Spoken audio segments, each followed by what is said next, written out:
So just a little introduction as to how you got into the service in the first place when you were in college. Okay. So go ahead and tell us about your college. Okay, it was probably 1941, I believe. I was in college, and I took ROTC. And because I had ROTC in high school, I finished about 3 years of ROTC, and I got a commission in the Army, infantry commission, as a lieutenant. And that summer, after when I was home, I got called into service, and I reported to Wheeler, Indiana, as a training officer. It was a training camp. And about a year later, I got orders to go overseas. And it was interesting. We went to Miami Beach, Florida, and we took about 2 weeks staging there, and we got on the airplane and opened our orders, and I was assigned to China. It was exciting. It took us about 2 months to get there. It was a wonderful adventure. And I was in China, attached to the Chinese Military Academy as a training officer. And the Japanese ran us out. They invaded our area. And they didn't know what to do with us, so the Army sent me to Merrill's Marauders in Burma, who was fighting in Burma. And after about 3 months, the mission of Merrill's Marauders just got wiped out. And they started a new unit. It was a Texas National Guard outfit called Mars Task Force. And our mission was a long-range penetration unit operating through the jungles in Burma. We were trying to wipe out the Japs who had taken over the Burma Road, because we had to get supplies into China, and we were building a Lido Road. So we were just security troops.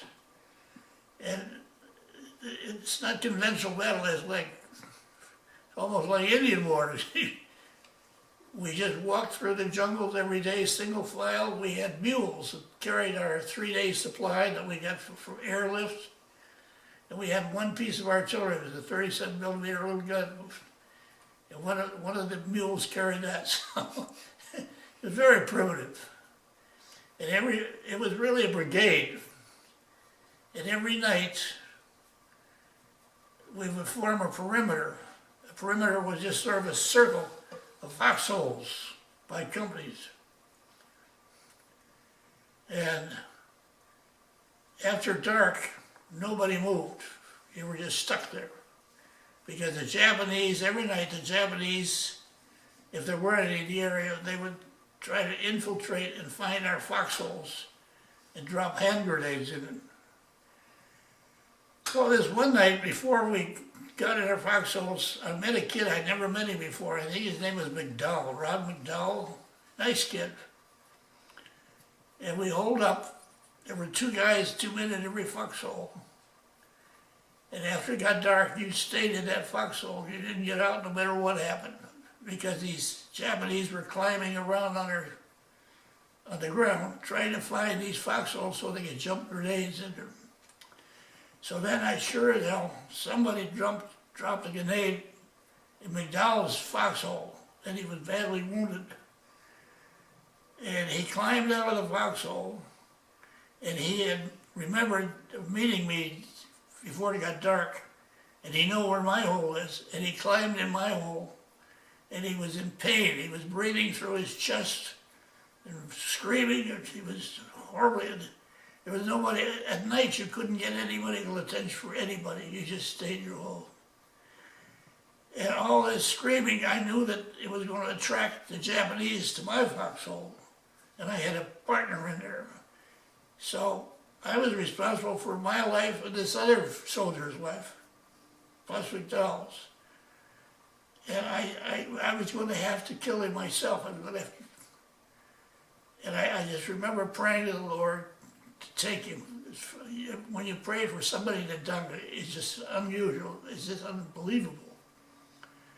But actually, all of a sudden, the Lord did take him. He quit screaming, shut up, and we got through the night without a foxhole. So, that was the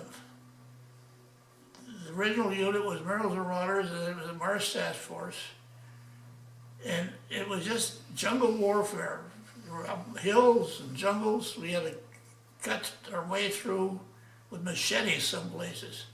So we just went single file with these mules. We were 900 mules in this outfit. It was the most interesting experience. It's all different than the European theater. It was just jungle warfare. Wow. It was an exciting, unusual event. Wow. Well, thank you so much for sharing that. When you first told me, I thought this is something that needs to be memorialized, not because of its glamour, but because of the dramatic nature and the whole aspect of the uncertainty of what to do and how you even got there. And well, it was a very unusual adventure. Very few people in my age had that experience. right, It wasn't like regular warfare. right. And you never expected to go into the military. You were just doing ROTC in high school and college. Yeah. Well, that was, see, I went to school I went to school in 1941, and that's when the war started. Yes. I hadn't planned on this at all. And here we are in 2018. Yeah. Well, I was just blessed that I was in the military and I got in ROTC, because as I went in as an officer, as a training officer, it probably spared my life. If I had just been drafted, I would have gone in and been in combat all the time. Well, it was still a pretty close call, even as an officer. But then being in China for a year, and just an instruction, the Japanese just raised Cain in China. They were all over the place. And we had to keep China in the war, and they had the coast cut off. We couldn't get any supplies into them. So the only way we could keep China going was through the Burma Road, through Burma. So it was an interesting assignment. It was just something that went way back to the old warfare type thing. Wow.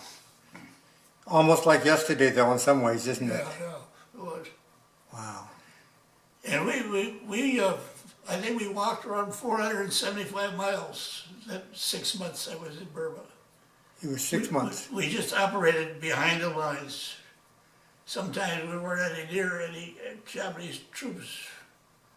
Because the Japanese were trying to evacuate then too. The war was winding up. Wow.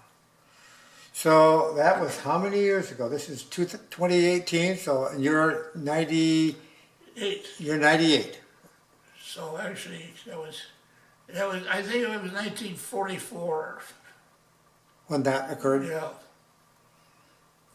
So you spent how many years in the Army? Well, I was in the Army about 4.5 years. You went in as a second lieutenant, came out And I came out as a major. as a major. Yeah. So you're still a major. Yeah, well, yeah, I retired. That was the smartest thing I ever did. You got to go to camp 2 weeks every year, and I always enjoyed it. It was an adventure. Not too many people say that. Well, thank you so much for sharing that. I just wanted to have a record for myself, and I'm sure there's going to be others that will just. Well, you know what? The military was one of the greatest adventures in my life. Really. I don't know what I would. It was just a great adventure, a great travel. I've been to the Taj Mahal in India, and I've seen. It really took us 2 months to get there. I flew the hump 4 times. And that is what? The hump was the air route through the Himalaya mountains. Okay. They were flying supplies into China after the Burma Road was cut off by the Japanese. And that's why we were in Burma. We were trying to get rid of the Japanese so we could restore and rebuild the road.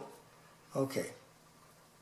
So you flew that route 4 times. and lived, And there was over 600 planes crashed in that thing. my, Yeah. It was a nightmare. We had to fly, we didn't have any oxygen. We flew the Himalayas, and those are 25,000 feet. So we couldn't go over 12,000 feet, I think, because of the oxygen. And when you flew through the mountains, you looked out of the side windows and saw trees and things. Oh. It was an adventure. And then sometimes Jap Zeros were in there. They shot down a lot of cargo planes. It was a nightmare. oh my. But you still loved the experience. Well, I mean, I was so blessed. I had so many interesting Yes. adventures. Yes. It was one of the greatest events of my life. You want to consider a new career while you still have a few years left as a recruiter for the U.S. Armed Forces. I was on recruiting. Oh, were you? After I came back from overseas, I was stationed in a little military camp in the cornfields in Alabama. It was boring. And one day on the bulletin board, there was a sign saying they wanted volunteers for the recruiting service in the state of Alabama. And that's the only thing I ever volunteered for in the Army, because you just didn't do that.